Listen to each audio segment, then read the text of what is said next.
Hi, it's Stacey Berger here, and today I am with Marie Soprovich with Aquarian Networks Corp, and I'm so excited to talk to you today, Marie. You and I go back a little ways, and our paths have crossed in a few different ways, and so welcome here. Thanks for being here. Thank you, Stacey. It's such a delight to be in your home. So let's start at the beginning of your journey into business. And I know you're doing some work around crises and managing crises and transforming crises in people's lives. And that's a very personal thing for you. So would you take us back into where that really began? Sure. It really starts in about 2011 when my husband and I had a company, Aquarian Networks Corporation, and we had created Aquarian renovations out of that, and it's a home building and renovation company. And I was teaching in school, so I was a vice principal at a school in the neighborhood where I was living. And he was not feeling well and really didn't think much of it other than, oh, you must be getting older. But one day I got a call at school and he had had a seizure and the ambulance was coming to pick him up. And I just knew in my heart there was something really seriously wrong. So within a couple of days of that, or maybe just one day, we got the diagnosis that he had stage 4 lung cancer, and it changed our lives forever. So we did what we needed to do. We managed. I had support and help from family and community, a sister who just practically moved in to support us to understand A, what was happening, and B, the likelihood of how this will unfold. Our son was 13 at the time and all of that. So fast forward about 8-9 months, Doug passed away in 2012. And I know we knew each other way back then too. So something that really sustained us was our spiritual beliefs and the Center for Spiritual Living, and believing that we're more than just this lifetime. We've got so much soul energy, and there are reasons why things happen, and some big tough decisions had to be made during that whole crisis, which was quite a prolonged one. And one of them certainly was the business. So I, at the time, was really getting excited about my career in education and wanting to take on being a principal. So that had been a big dream for me. However, the company also needed leadership. And I looked around in the business and I thought, oh, maybe this person could do it, or maybe that person. But we really talked about it and went through it, I realized that I couldn't follow them. And if this was going to go forward without our beautiful, trusted leader, that I needed to give it a shot. So I remember the day in the hospital where I just kind of looked around, and Doug's brother was kind of convincing him, or not convincing him, trying to talk him into that, he could just shut it down and be done with it, and, where he can go back and teach or do whatever she is doing in the schools. And I just couldn't live with that. I thought, you know what, I can be replaced in a day in the schools. There are so many really talented leaders who could take over my role. And yeah, they'd miss me for a little while, but it wouldn't be for long. And in the business, though, and all the people that were relying on our company for their livelihood and the work that we did, and just honoring all of the growth that we had put into the business and into growing our people. So our whole tag was grow your people to their full potential. So we happened to be renovating houses, but it was about growing people. I love that. Yeah, I love that. Yeah. So that day I made a decision. Okay, I'm going to step in. If I can lead a school, I can lead a business. And that changed the trajectory of everything. So Doug probably had about 3 months left in his life, maybe not quite that much, but we brought him home, and he really wanted to be at home for the end of his life and to make it as normal as possible. As I said, our son was 13 at the time, and we recognized that life and death are connected, And it was way before the time that we ever would want to imagine him having to exit. And we wanted to just be as normal as possible, not to hide it. He didn't have to stay in the hospital. He can come home. So I set up all the things we needed for him to actually be at home. And at the time, Reverend Patrick would come and, pray with us or be there and just kind of feel some good energy. We had, and when he came into the house, he'd often say, "Oh, the energy feels so good here." It's because there's a lot of love in who we are and what we were doing. It was important. So after Doug passed away, certainly that crisis of now what, how that hits.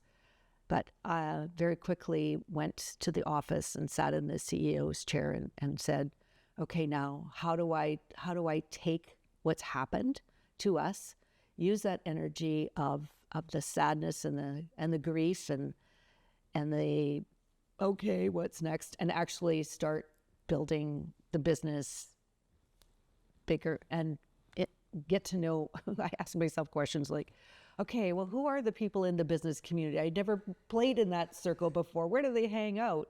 What do they do? How do they dress? Where do they show up? So I made it my business to get to know the business community and to get involved, and not just get involved by showing up and participating in meetings or events or organizations. I actually worked to get myself on committees and on boards, and to really step up the role of a woman in a male-dominated industry, in particular with the Canadian home builders. I was very involved always with the renovation committee, took over Doug's seat at the table there, and then I tried to get on the board. So 3 years running, I went and gave my speech and really tried to put a plug in for Vote for Me. And in the third year, I was like, I'm not so sure. Should I try that again? But there was another woman, Sharon Copperthorne, who was a great leader at CHBA Edmonton Region, who tapped me on the shoulder and said, give it another shot. So I did. And it was really exciting because I nailed it. I don't know, got on the board. I was the first, at that time, the only woman on the board. Okay. It was very male dominated. Talk to us about the male dominated industry and why that's important to you, and what that's meant to you to really be a woman in that industry. So I think what's really important is to be a role model for other women, to just step up and step in. And, to say, if I can do it, I was vice principal in a school, you can do it too.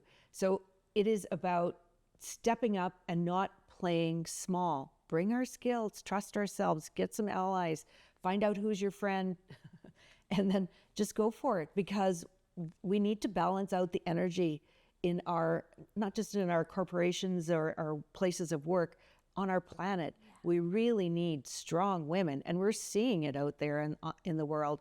We need strong women showing up in their femininity, in their strengths, and developing the masculine side too. It's like, I can handle this. I can take on hard things. I can do hard things, and I can do them well. We were in a board meeting, and we were talking about some things, and I had an idea that I put forward, and it just went nowhere. But within about a minute, some other gentleman said pretty much exactly what I said. And another very fine gentleman repeated, saying that was a really good idea that Marie had. And so acknowledging me for where the idea went, that was a major breakthrough of, okay, she does have a voice. And for me too, the feeling I can be heard, I am heard. And it doesn't mean that I'm going around beating anybody up. It is about coming from another, my weapon of choice is, how can I love you? Like, what is it that you need? How can I help you? And being a brave leader in a soft way. So we need more of that. We need kindness and generosity, a culture of kindness. Yeah. Yeah. And I think we are the ones to really bring that to the front of the line. Yeah. Had you worked in the business at all prior to Doug passing? Yes. Okay. So the business was always in our home Okay. for until the year of 2012. We moved out. We had an office, and Doug really knew this has to come out of the house. But our basement had been turned into a bit of a sweatshop. Every room had a couple of people of desks, and they were working down there. So we grew it out of our house, which was. Let's pause there for a second because how many great stories start in a basement or a garage? Yeah. And it's such a great example of do what you can with what you have from where you are, and you start in the basement, right? I started with a little desk in my spare bedroom, right? And that was headquarters. That's headquarters. It was. Yeah. I love that. It was. And it was really awesome in the sense that I could go to work. So I was teaching or, working out of schools. And Levi was growing up and he could come home for lunch and his dad was always there, which was really cool. And so the staff knew you knew the staff, Yes. so you didn't have to overcome that. Was there any challenges of stepping into that leadership role in the company and just with that culture and dynamic? Well, we really worked on building culture. So company culture is extremely important. And our whole mindset is about growing people and learning from what happens and growing through our mistakes and making sure we got the right people on the right seats on the bus. And so the folks who were there knew me. And when I took over, I did have to make some adjustments as to, do we have the right people in the right places? Where did that come from, knowing to build culture and to build people and learn from mistakes? Where did that come from in you or Doug? Was that in your upbringing? Was that just a natural knowing? Where did that? Well, I think that it came from all the work we've done. So Doug and I were both real spiritual folks. We've read lots of books. We've followed Wayne Dyer. We were part of the Institute of Noetic Science. We've Deepak Chopra's work, the science of mind, studying that. And our characters, who we are, is more than just, what we do. It's what we bring to that. So our whole philosophy was in the company, even when we started it, it wasn't set up to be a construction company. So Aquarian Networks Corporation was set up to actually create messages about peace and goodwill and using art as a form, as a medium to put a message out. So we had, everything from T-shirts with Make Peace on it to earth lights and peace candles. And we traveled with that. Doug was an artist. And when we created these products, we traveled in the summertime when I was off and down the West Coast, and kind of a bit like hippies in a van with selling these things to different stores. But we did all right with it for many years. And we were part of the Gift and Tableware Association, where we were selling our crafts or our products at the markets. We had an agent down in Ontario who sold pottery, and so our pottery was part of that for many years. And even some of our candles made it into Disney, into the Frontierland gift store. Okay. So what we were doing, Doug did the artwork and I would write the little booklets. So peace, the peace candle, we are the light in the center of our world, and we light our light up. We light the light for others as well. And that whole mindset was just who we were. I didn't know that about you. I didn't know that that's where it started. So then how did it transition into the renovations? Well, so Doug's family they're builders and land developers. And he was always working on a project or two on the side, certainly with his dad, who was still doing some land development. And we were working on a project called the Discovery Wellness Center, which was wanting to build an intentional community in the Edmonton area where we bring together modalities of healing, so the wholeness movement. We were very, very involved in that. We even bought a chunk of property and we're getting it rezoned for, at the center of it would have been a healing center, pyramid kind of style, and bringing together Eastern and Western, putting on retreats, taking people through nutritional cleansing and spiritual guidance, and all of those things would have been part of it. And then to build an intentional community around it. So it was not, this piece of land that we bought was not in the line of how the city wanted the land development to go. They called it kind of queue jumping. That wasn't the right word they used, but that they had a plan. It goes this way, this way, this way, because all the services need to come there and the roads and all that kind of stuff. And we got to the place where we actually had it, the area subdivided, and it is now called, we named it Secord. So the Secord neighborhood was the land that we had bought in order to build this intentional community. There just came a time where we couldn't hold it anymore because financials were just too difficult. So we sold it and, paid everybody out and kind of moved on from there.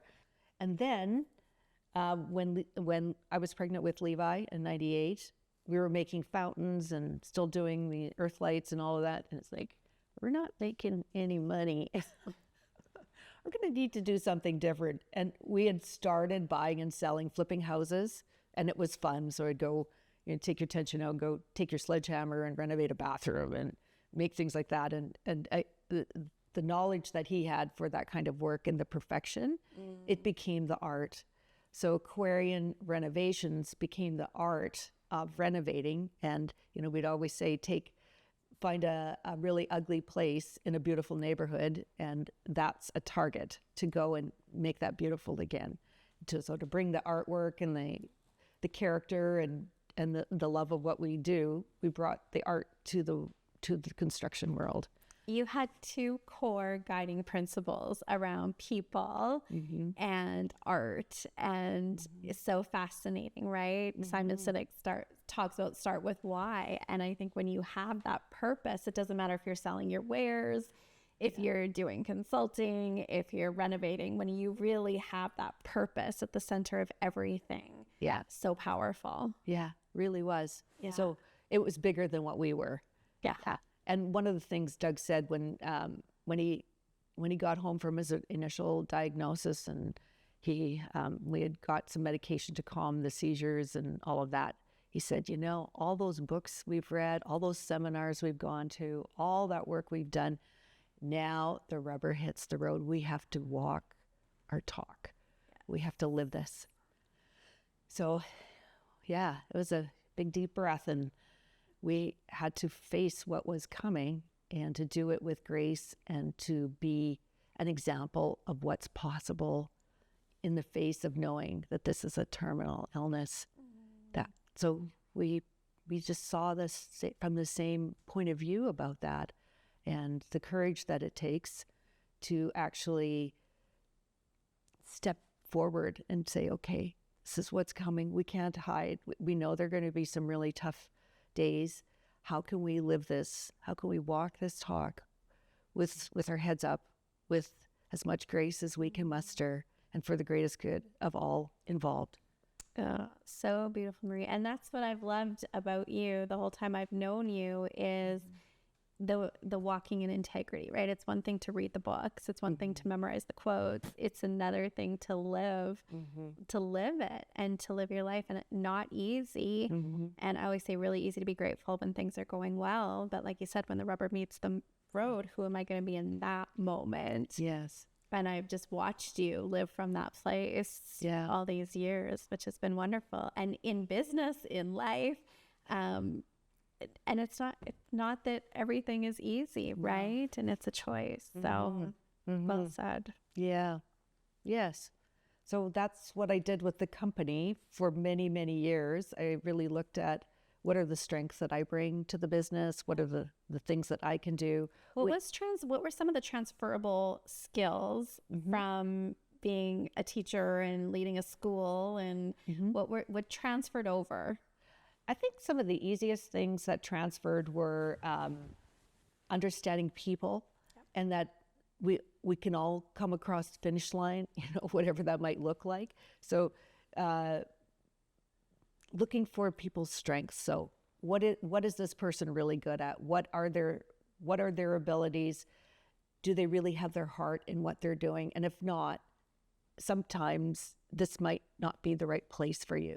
So I always had sort of a phrase that I would tell my staff. It's like, grow and stay or grow and go, but either way, you must grow. So stepping into growth as why we are here to grow our people to their full potential. That's what we're about. Now we're renovating houses. Now we're designing things. We're writing articles, whatever it is. We have to grow into that next. We need to grow. Yeah. Otherwise, it becomes stagnant. It's no more fun, and that's what we're here for. Let's make this joyful and make something happen. And if stuff isn't working, if things aren't working, let's be brave enough to take a look and go to that. Yeah. And it does take bravery. It takes a lot of courage. Yeah. Yeah. I had a plaque in my office that said, "Fortune favors the brave." One of my staff gave it to me, and I've still got it. It's like, yeah. And the company did grow under your leadership. Absolutely. We grew the company in ways I think Doug would never have, he would have loved. And he'd probably say, "Why weren't you working with me before?" But we really did. We won Renovator of the Year for 4 years in the time that I was, so 2011, 2013, 2015, and 2017. We won loads and loads of awards. I won leadership awards in the city and recognition. And I really, I'm grateful for those acknowledgments because that matters, and it matters when others say, "I see you and you're doing some good work." So yeah, I did grow it. And then there came a time when it was time for me to let it go. And you had a big part to do with me getting crystal clear on that. Yeah, you came to a workshop and you wrote a new vision. I did. And you were at that crossroads moment, right? What, grow, go, or Yeah. You asked the question, what would you love? Yeah. And I remember sharing a moment with you that day. Yeah. Where you really made that decision about what it is that you would love. Yeah. Yeah. And I just knew it's time to move forward with the company. Either I needed to close it down or sell it or something, because I needed the next chapter. Like, it was time. It was just time. And as serendipity would go, I originally started, well, if nothing else, I'll just close it down. But literally, again, the angels came around, and I knew someone showed up who said, "Well, I'd actually like to buy your company." And in getting to know this gentleman, he had the same values that both Doug and I held for what the business is about, and for the opportunity to grow and to do really quality work so that our clients love us before we start. They like us while we're doing it, and they love us even more when it's done. Which isn't always the case in your industry. So yeah, we strive for that. And that sale happened very quickly. So, and it also gave me the time, and that was 2019, mid 2019. It gave me the time to stick around for a couple of years because I was going into the board president's role, so I could still, be a connection to Aquarian and not have to do day-to-day in the office. And serendipitously, who knew there was a pandemic coming? And I chaired the board in 2020, worked with Laura Bruno, who's the CEO at the time, and it really became another crisis management. So how do we take this organization that relied almost completely on funds that are raised from events, not membership? How do we navigate through that and then restructure so that if in the following years to come, that if this pandemic continues or whatever, or other crises come along, that we're not dependent on the funds that we raise through events, because you can't count on that anymore. Yeah. So there were just lots having to let people go from work and navigating the crisis, dipping into funds that we never thought we'd have to dip into in order to move the organization forward.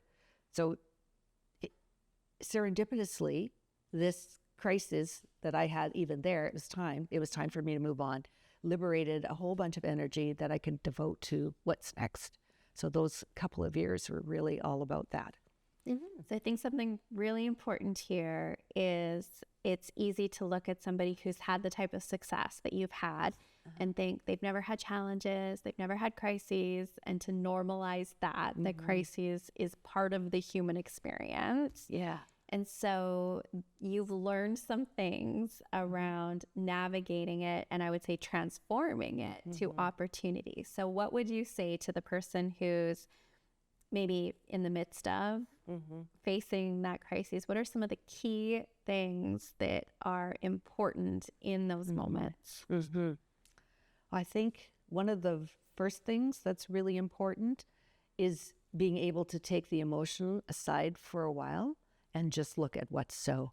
So this is what's happening. Okay, you know, I've made a bad business investment, or the boss is leaving, however that goes, or something is happening. So to really look at that and to allow our ability to see through that. So this is an opportunity for something. So before the emotions start running away with, you know, the world's falling in, the sky is falling. So really being able to take a look at what's so. Okay, that's what's so. Now, what are the opportunities here? What can I do? Who am I? What is it that is mine to do? What is that someone else's to do? And then to take that energy of the emotions, that impact of, this is really big, life-changing stuff. I have to do something with this emotion. So using that emotion to actually fire the engines to grow. And getting a community, you know, getting your people in your corner where you know you can go when it's really tough and you just want to lay on the floor like a starfish and quit or give it up. Which there are those moments. Oh, there are plenty of those where you just might want to shake your head and go, I don't know if I can do this another day, but you always find a way through that. So deep spiritual practice is essential. Yes. And having a few allies, friends. I have a relationships with my sisters, which are amazing. I have a very dear friend, Glenise Harvey, whom you know, who also, we share the same mindset and philosophy on life, and certainly in business. She also came from a background in teaching and has taken over a much, much larger business than a family business too, but than mine. And the camaraderie that we had in between, and how can I help her? Because when I really got connected with her, I was a little farther ahead on who are the people in the business community that we need to know, where do we need to show up, how do we grow ourselves, and trusting that we have the ability to lead in extremely male-dominated environments. Yeah. And she's thrived as well. And you two are just a force to be reckoned with. We do. We have a lot of fun together. We share, and we can go deep. So it's sometimes what's really going on the inside. That's a little code word too that I use with my son. You know, we can have lots of cool stuff going on, but what's really going on in the inside, and telling the truth. So a no bullshit zone with a couple of people is really important. Being honest about what you're feeling, what's happening, what's going on. You, when Doug was sick and you made that decision, I think a great example of that is, let's use all of this energy as fuel, and for people to be able to walk into your home and say, wow, there's so much love here. And during crises, it's so easy to say, oh, there's so much fear here. Right. And to use that energy in intention and transform it into love, that's a choice. It is. Yeah. So I've been a student of the Course of Miracles for many years. So Marianne Williamson's work, and the work of A Course of Miracles is that it's a transforming a mindset that's based on fear to one that's based on love. So fear, we're taught to fear everything from little on, and it keeps us small. So playing small serves no one. It's really an important, there's the quote that she has out of her book, Return to Love, that, you know, serving small plays no one, and we're so much more. I don't have it all memorized, but at our first Christmas party, which was literally 3 weeks after Doug had passed away, maybe, I made a speech to the staff and the spouses that were there, and I read that part about how important it is that we not play small, and that we look for the gift in all things, and we go for that. Yeah. Yeah, that's guided me. Oh, I grew up in corporate, so climbed that corporate ladder, and I always say it's like I had two lives. I had my business life, and then I had my personal development, spiritual life, and I kept those very separate. I didn't think that they could coexist, right? It was almost like I had to hide one from another. That was my level of awareness at the time.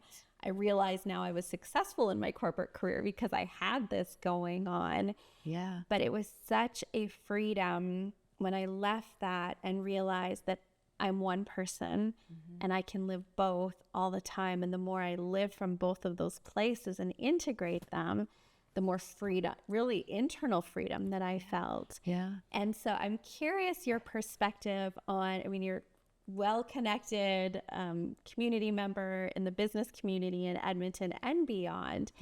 And curious your perspective on mindset, spirituality, and how important that is. What's the temperature of the business community? What do you see happening kind of as an awakening, or maybe not? What, from your perspective? Well, I think there's far more spirituality than probably lots of people would want to admit to. And it takes courage to actually bring that topic or that conversation into action. And it can be done in lots of subtle ways, by even giving people the opportunity or the encouragement to acknowledge one another, find the gratitude.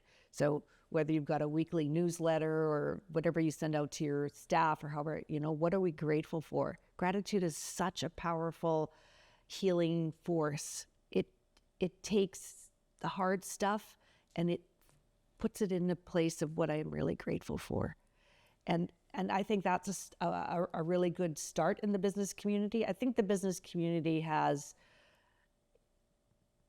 I'm going to say it has embraced more of that spiritual nature. Yeah. I really believe that, but I also look for it. Yeah. So you see it. I see it. Yeah. Yeah. And in people who have that light within them, there's the law of attraction is, I love working with people like that. And those are the kind of clients that I want to attract. And that's where the joy and the juice is. And if the energy just isn't there, like honestly, even in business, I've given deposits back to people. It's like, I don't think we're the right fit. So, go find someone else who might work better with the angle that you're coming at this with.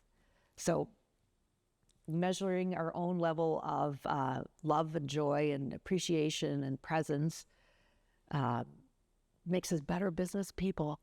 Absolutely. Absolutely. I think it's, not too long ago, all of a sudden there was a bit of a movement around CEOs admitting they meditated. I've meditated for decades. Yeah. And I think it's the same now, right? With gratitude and practice and journaling and those types of things, where it used to be more closeted in a way, but it's just so much more in the lexicon now. As it should. Yeah. It relieves a lot of stuff that used to perhaps trip people up. Yeah. If there's an opportunity for expression and gatherings and opportunities to really have guided conversations about that, what's going on. I know I use my friend Glenise as another example. She calls herself the Chief People Officer. And she has meetings with her staff one-on-one to just say, how's it going? And that opportunity to tell me, or, how can I help, or whatever. It's like going to the counselor's office at school in a way. Yeah. I have a little gold chair. It's out of my cabin right now, but it was when I was at Stratford, and a part of my role was kind of vice principal and counselor. I don't know. So when kids have trouble on the playground, to bring them in and sit on the sofa and just tell me what's going on. And where's your heart? And, and I've even had the two moms of the kids fighting from the playground, talking about who they are and what they're worried about and how can we make this better, and them becoming friends. Yeah. When we get to compassion and, this is another human being and we're connected and we are different. And the kids are probably just wanting somebody to play with. Right. Yeah. So business is not that much different sometimes than teaching in a school, working with kids on a playground, dealing with staff. It's the adventure. And if we're brave enough to have that adventure, it'll show up. Yeah, so good. What's next? What are you working on? What are you excited about? Well, I am excited about the third act. I don't know if any of you have seen, if you've seen Jane Fonda's third act. I love that video.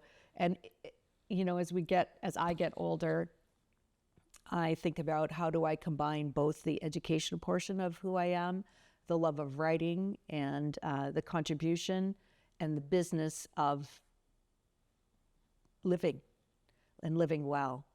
So right now I'm revamping my website. I still work with the Global Institute for Evolutionary Women, which is has a lot of mentorship and coaching opportunities there. But I also want to work on my own in really supporting particular perhaps women, CEOs, women who've inherited a business perhaps, and how do we transfer skills from one place to the next? Or women who are developing businesses and really would like to just have conversations or experiences around how do I transform this, whether, you know, the modality of who I am, so a spiritual being having a human experience, into this business. How can I bring that there? Conversations like that, doing sessions, mentorship, coaching, public speaking. I'm working on a book.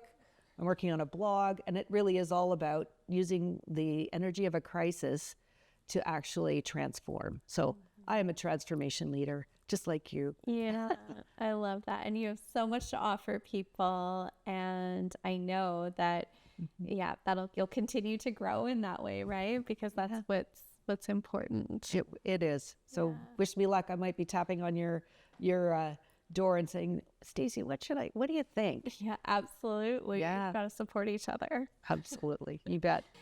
Thank you so much for being here, Maria. It's been such a delight. And not just for being here, but thank you for who you are on the planet, and certainly a light in my life and many people's lives. So thank you for spending this time with us. You're very welcome, Stacey. It's been my pleasure.